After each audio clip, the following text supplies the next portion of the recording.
আজকেও খোসা? এটা আবার কিসের খোসা? আজকে ঝিঙের খোসা বাটা করে খাওয়াবো।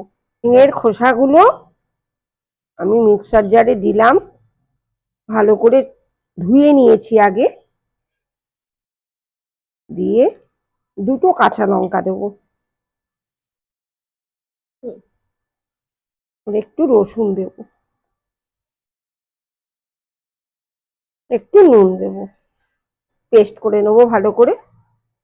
মিক্সিতে এবার ঘুরিয়ে নিচ্ছি, তারপর আসছি। সর্ষের তেল দিলাম কড়াইয়ে,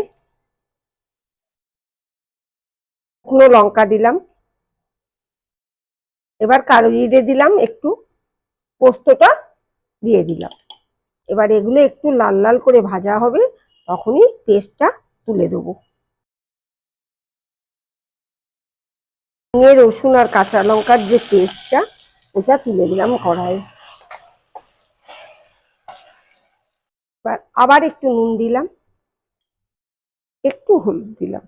মিনিট 5-6 নাড়লেই হয়ে যাবে। একটু চিনি দেবো, চিনিটা দিলে তাড়াতাড়ি জলটা টেনে নেবে।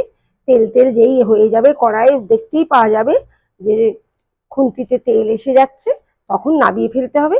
গরম ভাতে খাও এবার, দারুণ টেস্ট। 1 চামচ চিনি দিয়ে দিলে ব্যাস হয়ে যাবে।